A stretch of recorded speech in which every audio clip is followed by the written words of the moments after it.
Last session मध्ये आपण बघा डेटा टाइप्स काय असतात पाहिलेलं होतं. त्याचे दोन टाइप्स असतात, primitive data types, non primitive data types. त्यातले डेटा टाइप्स पाहिले होते. प्रिमिटिव्ह मधले 8 टाइप असतात. पहिला असतो तो बाईट, शॉर्ट, इंट, त्यानंतर लॉंग, फ्लोट, डबल, कॅर आणि बुलियन.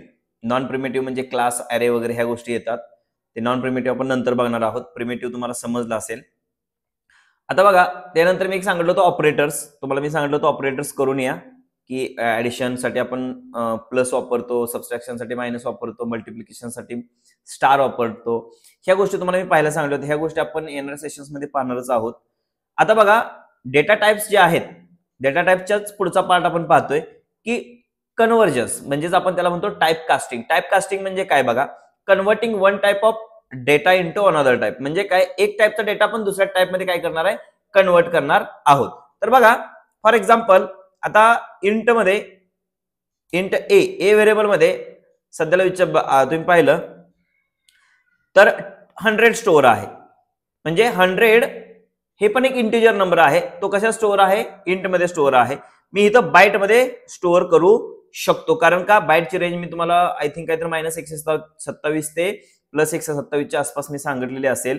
बघा, इथे 128 जर ट्राय करायला गेलो तर ते म्हणणार की नाही 127 स्टोअर करेल, पण 128 ते स्टोअर करणार नाही, कारण 128 त्याच्या रेंजच्या बाहेर आहे. सो ते म्हणाल की भाई तू काय कर, याच्यापेक्षा मोठा जो डेटा टाइप आहे तो यूज कर. मग आता सपोज याचा काहीतरी असेल रेंज 32,000च्या आसपास, पण याची पण पेक्षा मोठं गेली तर ते एरर देणार आहे, कारण एवढी त्यात स्टोअर नाही होऊ शकत, म्हणून आपण ती इंट मध्ये स्टोअर करणार. ह्या गोष्टी आहेत. बघा, एका टाइपची डेटा दुसऱ्या टाइप मध्ये कन्वर्ट करणे म्हणजे काय, सपोज इंट ए मध्ये मी जर 100 स्टोअर केलं तर ते फ्लोट मध्ये स्टोअर होईल का? बा, फ्लोट आणि डबल आपण वापरतो कशासाठी, डेसिमल नंबर साठी. मग हे आपण ह्यात स्टोअर करू शकतो का, तर एरर येत नाही, तर ऑब्व्हियसली काय होत असणार, स्टोअर होत असणार आहे. मग इथे एरर काय येत नाहीये, महत्वाचा पॉइंट. किंवा आता सपोज फ्लोट व्हॅल्यू आपण लिहितो कसं, 100.5f अशी लिहितो, बरोबर आहे. मग ही इंट मध्ये स्टोअर होते का, तर नाही होत. मग का होत नाही, ह्या गोष्टी बघायची. बघा, टाइप कास्टिंग मध्ये दोन प्रकारचे असतात, दोन टाइप असतात. एक असते implicit type casting. Implicit type casting, बघा, types of type casting. Implicit type casting and second one is what, explicit typecasting. बघा, इम्प्लिसिट आणि एक्सप्लिसिट मध्ये फरक काय बघा. इम्प्लिसिट म्हणजे इंटरनल आणि एक्सप्लिसिट म्हणजे एक्सटर्नल. म्हणजे काय थोडक्यात की इम्प्लिसिट हे जावा करतं इंटरनली, एक्सप्लिसिट हे आपल्याला मॅन्युअली करावं लागतं. म्हणजे काय, सपोज मी इथं काय केलं, फ्लोट घेतलं बघा, आणि इथं मी स्टोअर केलं 100 ही इंटिजर व्हॅल्यू आहे, बट स्टील ती फ्लोट मध्ये स्टोअर होते. कारण का, हे स्टोअर करण्याची जबाब, बघा, 100 हे इंटिजर टाइप्स आहे, पण ते कन्वर्ट कशात होते, फ्लोट मध्ये होते. Converting one type of data into another, type casting. पण हे इंटरनली होते, कारण ह्याला माहिती आहे की डेटा लॉस होण्याचे चान्सेस कमी आहेत. म्हणजे काय, सपोज पकडून चाला बघा, आपण जर एखादी गोष्ट आणायला गेलो, फॉर एक्झाम्पल आपण दूध आणायला गेलो 1 लिटर, त्यासाठी आपण एखादं भांडं घेऊन गेलो, तर ते भांडं सपोज जर 2 लिटरचं असेल, तर तो 1 लिटर आपल्या भांड्यामध्ये दूध ओतत असेल, तर ऑब्व्हियसली बघा, आपल्याला माहित असते, गॅरंटी असते की ते दूध बाहेर नाही पडणार आहे, कारण मोठ्या पातेल्यामध्ये आपण कमी प्रमाणाचं दूध काय करतोय, ओततो आहे. पण त्याच ठिकाणी समजून चाला की आपलं 1 लिटरच पातेलं आहे, त्यात आपण 2 लिटर वाचायला लागलोय, तर कदाचित त्या पुढच्या भांड्यात 2 लिटर पण असू शकतं किंवा 2 पेक्षा कमी पण असू शकतं. पण चान्सेस काय आहेत की डेटा इथं किंवा ते दूध सांडण्याचे. कारण का, तर 1 लिटरच्या भांड्यामध्ये 2 लिटर दूध बसणार नाहीये, तिथे 1 लिटर वेस्ट जाणार आहे. मग यावेळेस जावा जबाबदारी घेत नाही. मग जावा काय म्हणतं की जिथं मला वाटतं की मोठ्या भांड्यामध्ये कमी प्रमाणाचं जे दूध आहे किंवा कमी दूध असणारं जे पण आपण भांड्यातून, सपोज 1 लिटरच्या भांड्यामध्ये 2 लिटरच्या भांड्यामध्ये आपण 1 लिटरच्या भांड्यातलं दूध ओतत असेल, तर आपल्याला माहित आहे की लहान व्हॅल्यू आपण छोट्या व्हॅल्यूला आपण मोठ्या व्हॅल्यू मध्ये स्टोअर करतोय. ती जावा म्हणतं की मी ह्याची जबाबदारी घेतो कन्व्हर्जनची, कारण मला माहिती आहे की ह्यात डेटा लॉस होणार नाही. पण जर आपण 2 लिटरचं पातेल्यात दूध आहे, मग ते कदाचित दूध अर्धा लिटर असेल किंवा 2 लिटर असेल, ते जर 1 लिटरच्या पातेल्यात ओतत असेल, तर इथं डेटा लॉस होण्याचे चान्सेस आहेत. त्यावेळी जावा म्हणतं की भाई मी त्याची काय म्हणतात आपण जबाबदारी घेऊ शकणार नाही. तुझी तू मॅन्युअली कर. मग ह्याला म्हणतात टाइप कास्टिंग. कुठली? एक्सप्लिसिट. एक्सप्लिसिट म्हणजे मॅन्युअली आपण करणार आहोत. बघा आता फ्लोट मध्ये 100 स्टोअर झालं, पण मी जर 105.5 बघा 5F ह्याच्या स्टोअर होतं, पण मी जर इथे इंट लिहिलं, बघा आता गंमत हा, पहिल्यांदा फ्लोट लिहून आउटपुट काय येते ते तुम्हाला प्रिंट करून दाखवतो. 10.5 कारण हे डेसिमल नंबर आहे. आणि if I try to store decimal number into integer number, बघा आता मी जर हा काही बघा इंटिजर नंबर आहे, सॉरी फ्लोट नंबर आहे, तो ट्राय करतो इंटिजर मध्ये, तर तो काय म्हणतोय नाही मी जबाबदार नाही, कारण मला माहिती आहे डेटा लॉस होण्याचे चान्सेस आहे. तर तू काय कर, तू ह्या व्हॅल्यूला पहिल्यांदा काय कर, इंट मध्ये कन्वर्ट कर आणि त्याच्यानंतर हे इंट मध्ये स्टोअर कर. मग इंट मध्ये कन्वर्ट करण्यासाठी प्रोसेस कशी असते बघा, त्याच्या पुढे ब्रॅकेट लिहा, कोणत्या ह्याच्यात कन्वर्ट करायचं तर इंट मध्ये, बस दॅट्स इट. ह्याला म्हणायचं एक्सप्लिसिट टाइप कास्टिंग. म्हणजे ह्या व्हॅल्यूला आपण कशी बनवली, आता इंट बनवली आणि मगच हे इंट मध्ये ती काय झालेली आहे, स्टोअर झालेली आहे. पण आता बघा आउटपुट काय येतंय 100, कारण 0.5 पुढची जी व्हॅल्यू आहे डेसिमल ती काय झालेली आहे, लॉस झालेली आहे. म्हणून जेव्हीएम किंवा आपलं जे जावा आहे ती जबाबदारी घेत नव्हतं, म्हणून आपण हे मॅन्युअली टाइप कास्टिंग केलेलं होतं इथं, कारण डेटा लॉस होण्याचे चान्सेस होते. ह्याला काय म्हणायचं, एक्सप्लिसिट टाइप कास्टिंग. पण मगाच जे आपण केलेलं होतं, फॉर एक्झाम्पल 100, हे 100 इंटिजर नंबर आहे, पण हे आपण फ्लोट मध्ये स्टोअर केलेलं. इथं त्याला माहित आहे की मोठी व्हॅल्यू छोटी व्हॅल्यू आपण मोठ्या ह्याच्यामध्ये स्टोअर करतोय, तर तिथं डेटा लॉस होण्याचे चान्सेस खूप कमी आहेत. म्हणून ते काय करतं, इंटरनली कन्वर्ट करतं, आपल्याला करायची गरज भासत नाही. ह्याला म्हणतो टाइप कास्टिंग. आता एक तुम्हाला होमवर्क आहे गाईज, बघा काय की मला फक्त तुम्ही सांगायचं आहे कमेंट करून, किंवा तुमच्या ह्याच्यात तुम्ही पाहू शकता, बेटर राहील कमेंट करून सांगितलं तर, की आपण शॉर्ट व्हॅल्यू, बघा मी काय म्हणतोय, शॉर्ट व्हॅल्यू किंवा बाईट कशामध्ये, बाईट व्हॅल्यू कोणत्या कोणत्या डेटा टाइप मध्ये स्टोअर करू शकतो, शॉर्ट व्हॅल्यू बाईट मध्ये स्टोअर करू शकतो का, किंवा शॉर्ट व्हॅल्यू कोणत्या कोणत्या डेटा टाइप मध्ये स्टोअर करू शकतो, म्हणजे इंट मध्ये, फ्लोट मध्ये, इंट कोणत्या कोणत्या याच्यामध्ये स्टोअर करू शकतो, लॉंग कोणत्या कोणत्या याच्यामध्ये स्टोअर करू शकतो, फ्लोट आपण इंट मध्ये स्टोअर करू शकतो का, किंवा लॉंग मध्ये स्टोअर करू शकतो का, किंवा जी आपली डबल आहे ती फ्लोट मध्ये किंवा लॉंग मध्ये स्टोअर करू शकतो का. हे कन्व्हर्जन जे आहे इंटरनली किंवा एक्सटर्नली असेल, काही असेल, ते करता येतं का आणि ते होतं का, हे तुम्ही मला कमेंट करून सांगायचं आहे. आता आपण नेक्स्ट टॉपिक जाऊया. बघा सपोज करून चला, आपला नेक्स्ट टॉपिक एकदम सिंपल आणि खूप खूप महत्वाचा टॉपिक आहे. त्या टॉपिकचं नाव आहे मेथड्स. बघा त्या टॉपिकचं नाव आहे मेथड्स. बघा ह्या मेथड्स मध्ये आपण टोटल किती वेगवेगळं, मी टाइप म्हणू शकत नाही, पण मेथड कोणत्या कोणत्या वेगवेगळ्या प्रकारच्या बघणार आहे आपण. बघा म्हणजे टाइप म्हणजे प्रकारच, पण पहिले आहे ती म्हणजे कुठली, स्टॅटिक मेथड. स्टॅटिक आपण म्हणू शकतो मेथड. दुसरे आहे आपण बघणार आहोत non static method. Non static method. तिसरे आहे आपण बघणार ती म्हणजे पॅरामीटराइज्ड मेथड. मीटराइज्ड मेथड.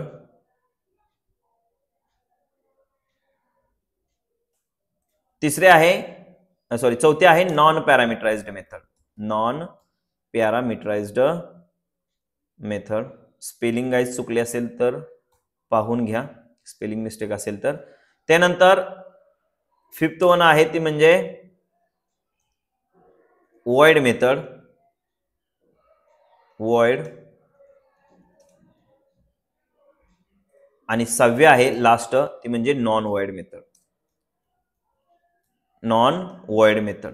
आता हे आपण सगळे ए टू झेड बघणारच आहोत, त्यात काही विषय नाहीये, पण ह्याच्या अगोदर मेथड म्हणजे काय हा सगळ्यात महत्वाचा आहे. आणि कोणतंही सोल्युशन आधी समजण्याच्या अगोदर आपण त्याचं प्रॉब्लेम फाइंड आउट करणं खूप गरजेचं आहे. मी पहिल्यांदा तुम्हाला काही एक्झाम्पल देतो. Int A equal to suppose मी 100 केलं किंवा 200 केलं, comma int B equal to suppose 100 केलं, आणि याचे मला ऑपरेशन्स करायचे. बघा काय की सिस्टम डॉट आउट डॉट प्रिंटएलएन ए प्लस बी, ए प्लस बी, त्यानंतर बघा हे ऍडिशन झाले, सबट्रॅक्शन आणि मल्टिप्लिकेशन.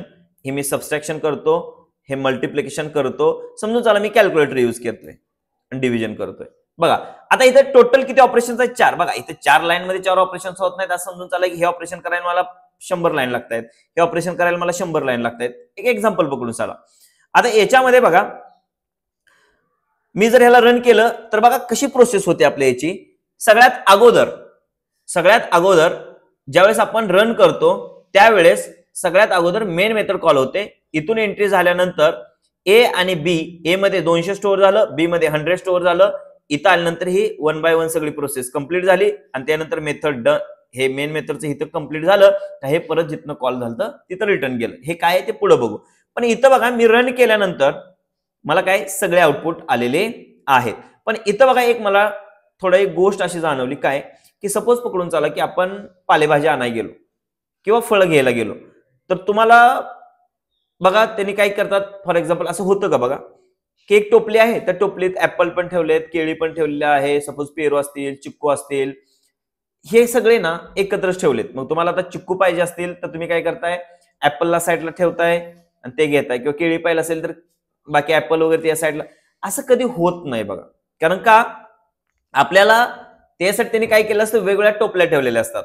म्हणजे काय, एका टोपलीत ऍपल असेल, दुसऱ्या टोपलीमध्ये केळी असतील, सपोज तिसऱ्या टोपलीमध्ये पेरू असतील. हे काय केलं त्यांनी की एकत्र न करता सेपरेट केलं. मग एकत्र केल्यामुळे प्रॉब्लेम काय झाला की मला नको असलेल्या गोष्टी पण एक्झिक्यूट करायला लागतात. म्हणजेच अजून एखादं एक्झाम्पल तुम्हाला द्यायचं झालं तर बघा, सपोज आता तुमचं 4 वर्षाचं इंजिनिअरिंग कंप्लीट झालं, त्यात तुमची first year, second year, third इयरची बुक्स, फोर्थ इयरची बुक्स तुमच्याकडे आहेत. तुम्हाला जर एखादा तुमचा फ्रेंड असेल किंवा कोण त्यांच्या भावाला वगैरे बुक्स लागणार असतील तर ते काय केलं त्यानं, सपोज करून चला की बाबा तुम्हाला सेकंड इयरचं बुक मागितलं तर तुम्ही काय करणार, एकाच बॉक्समध्ये भरून ठेवलेले सगळे पुस्तक आधी चेक करायचं चालू करणार. अरे हा कुठं आहे सेकंड इयरची बुक्स. आता इथं काय झालं, हे एकाच बॉक्समध्ये ठेवल्यामुळं मला फर्स्ट इयर, थर्ड इयर आणि फोर्थ इयरची गरज नसताना पण बुक्स बघावे लागतायत. मग त्याच ठिकाणी माझ्या डोक्यात काय आलं की मी प्रत्येक इयरसाठी बॉक्स वेगळा करतो. आता जर मला थर्ड इयरचं पाहिलं असेल तर मी फर्स्ट इयर, सेकंड इयर आणि फोर्थ इयरच्या बॉक्सला हात लावणार नाही. मी फक्त आणि फक्त कुठला वापरणार, थर्ड इयरचा. बघा समजून चाला. किंवा आपल्या घरामध्ये कपाट वगैरे असते बघा, कपाटामध्ये समजून चाला कप्पेज नसते तर काय झालं असतं, कप्पेज नसते तर काय झालं असतं, आपल्याला सगळे जे पण आहेत ते कपडे एकाच ह्याच्यात ठेवावे लागले असते. एक कपडा काढायला गेलं का बाकी सगळे पडले असते. मग पर्ण काय केलं त्यांनी, त्याच कपडामध्ये वेगळे कप्पे केले, म्हणजे त्यांनी सेपरेट ठेवण्याचा ट्राय केला. इथं पण आपण बघा एकच प्रॉब्लेम इथं काय झाला की सगळं ऑपरेशन्स एकत्र झाले, सगळे ऑपरेशन्स काय झाली, एकत्रच झाली. त्याच्यामुळे प्रॉब्लेम काय होतोय की मला गरज नसताना ऍडिशन फक्त पाहिजे होतं, गरज नसताना हे 3 ऑपरेशन्स करावे लागतात. किंवा मला जर सबट्रॅक्शन पाहिजे असेल तर ऍडिशन, मल्टिप्लिकेशन आणि डिव्हिजन गरज नसताना एक्झिक्यूट करावं लागते. म्हणजे काय की मला एवढंच म्हणायचं आहे की ऍडिशन पाहिजे असेल तर ऍडिशनचा कोड सेपरेट पाहिजे, मला लागल तेच मी एक्झिक्यूट करणार आहे. मग आता इथं येऊया आपण, what is a method. Method is what, method is a group of code किंवा ग्रुप ऑफ स्टेटमेंट्स, काही म्हणू शकता. एक ग्रुप आहे, तो ग्रुप एक कोड, म्हणजे समजून चाला की ऍडिशनचा कोड आहे, त्याचा एक ग्रुप बनवला मी, त्यालाच आपण काय म्हणतो, मेथड म्हणतो, किंवा ब्लॉक ऑफ कोड म्हणू शकता तुम्ही, व्हॉट एव्हर.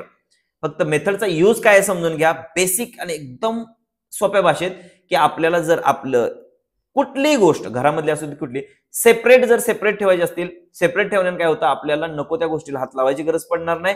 पाहिजे त्याच गोष्टीला आपण काय करेल, यूज मध्ये आणेल, किंवा तीच गोष्ट फक्त आपण वापरेल. नको त्या गोष्टी आपल्याला बघाव्या लागणार नाहीत.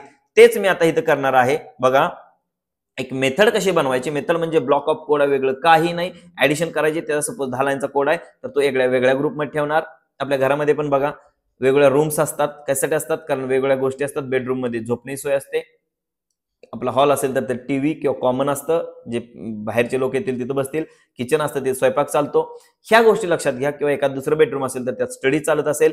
ह्या सगळ्या गोष्टी ज्या आहेत वेगळ्या करण्यामागचं रिझन काय आहे की सगळ्या गोष्टी सेपरेट राहाव्यात, म्हणून इथं आहेत मेथड्स. मेथड म्हणजे काय नाही, ब्लॉक ऑफ कोड आहे. बघा मेथड बनवायची कुठं, हा क्लास आहे इथनं चालू झाला आणि इथं संपला, ही मेथड इथनं चालू झाली आणि इथं संपली, तर ह्या मेथडच्या बाहेर यायचं, पण क्लासच्या आतमध्ये काय लिहायचं, पब्लिक वॉइड, सपोज मी लिहितो ऍडिशन. आता आपण ऍडिशन करतोय तर समजून चला ऍडिशन लिहितो मी. Addition bracket. आता हा याचा सिंटॅक्सच आहे. हे पब्लिक काय असतं, हे वॉइड काय असतं, डोक्यातनं काढून टाका. आता फक्त एवढं लक्षात ठेवा, ऍडिशन नावाची मेथड आहे आणि ह्याच्या आतमध्ये ऍडिशनचं लॉजिक आहे. बघा काय, सिस्टम डॉट आउट डॉट प्रिंटएलएन ए प्लस बी आणि सेमच मेथड मला कशासाठी पाहिजे, सबस्ट्रॅक्शन मल्टिप्लिकेशन. म्हणून मी हीच काय करतो, कॉपी करतो आणि पेस्ट करतो. ही लागल सबस्ट्रॅक्शन साठी, ही लागल मल्टीसाठी म्हणजे मल्टिप्लिकेशन साठी आणि ही लागेल डिव्हिजन साठी. बघा इथं असेल सबस्ट्रॅक्शन, मल्टिप्लिकेशन आणि डिव्हिजन. बघा आता इथं काय झालं, 4 बॉक्स म्हणतो ना आपण, first year, second year, third year, असे 4 बॉक्स मध्ये 4 वेगवेगळ्या इयरचे बुक्स ठेवले. पण आपण आता थर्ड इयरचे लागणार आहेत, तर बॉक्स कुठला थर्ड इयरचा कसं करणार, तर त्याच्यावरती लिहावं लागेल आपल्याला की कोणता थर्ड इयरचा आहे. मग मी इथे लिहिलंय बघा, ऍडिशनचा हा बॉक्स आहे, सबस्ट्रॅक्शनचा हा बॉक्स आहे. ही बॉक्सवरची नाव आहेत फॉर एक्झाम्पल पकडून चला. ही मल्टिप्लिकेशनचा बॉक्स आहे, हा डिव्हिजनचा बॉक्स आहे.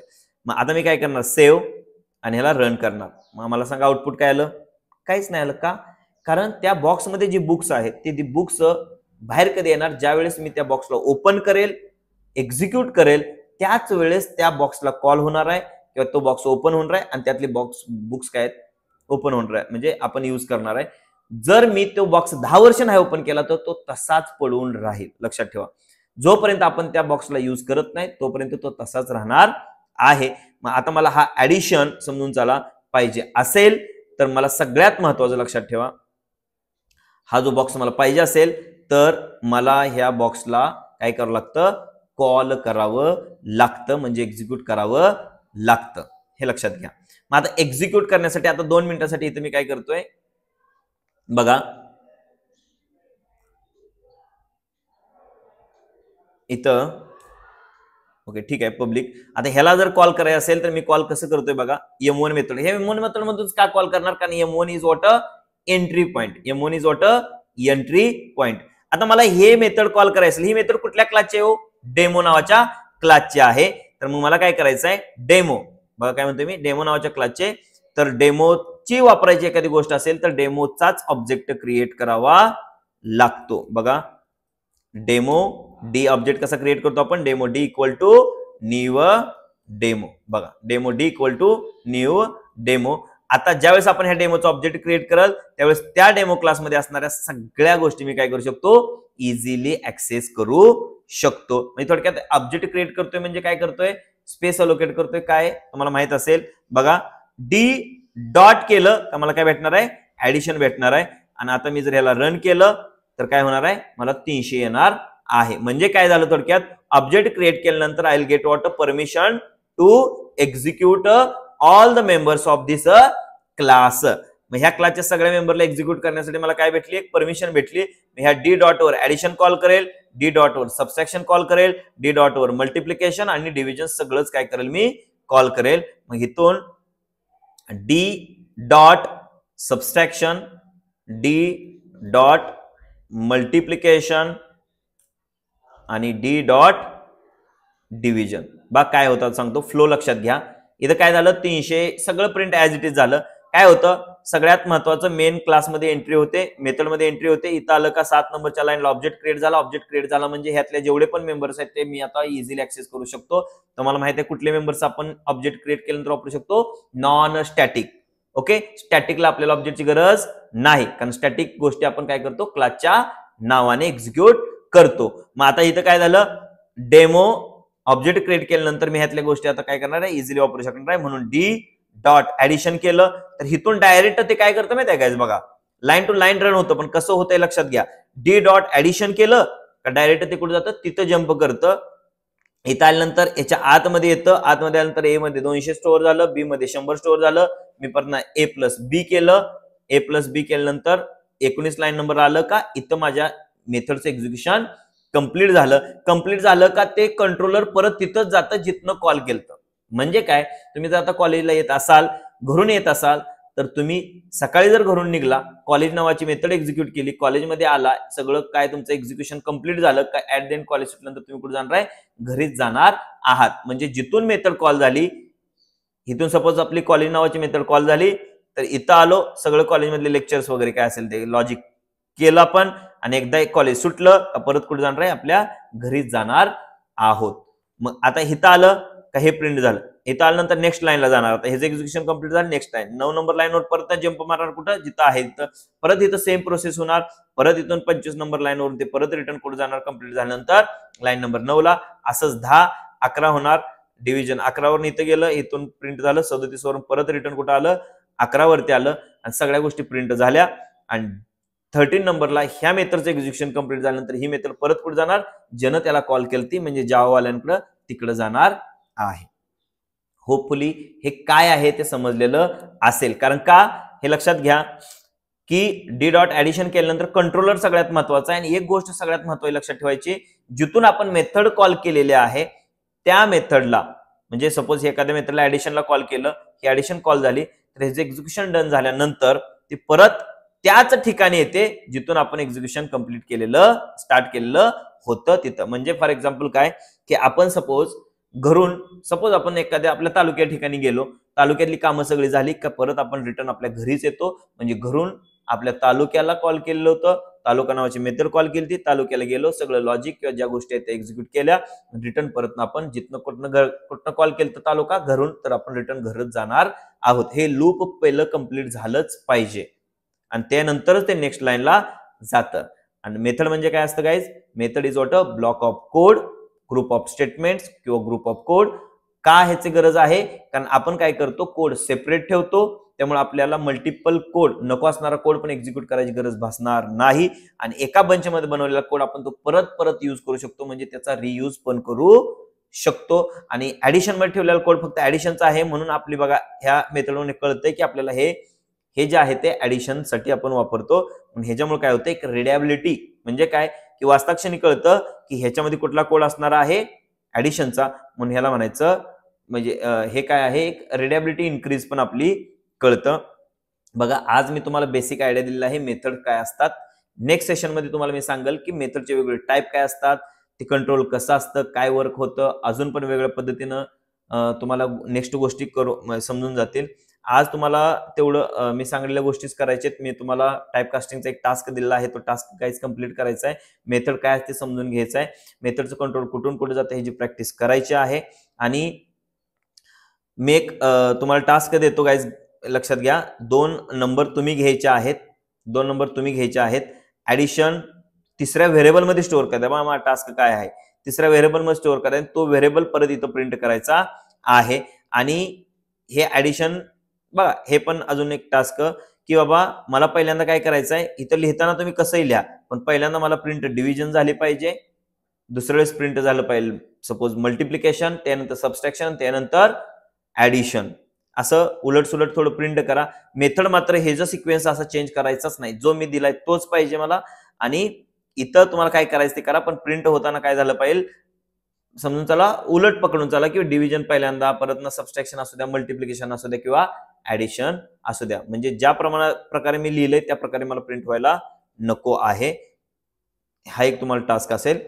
आणि रिमेनिंग अजून आम्ही फक्त बेसिक सुरुवात केलेली आहे मेथडची. नेक्स्ट सेशन मध्ये आपण काय करणार आहोत, ज्या पण ह्याच्या रिलेटेड गोष्टी आहेत त्या इन डिटेल मध्ये बघणार आहोत. सो आतापर्यंत जे झालं ते परत एकदा जाऊन बघा.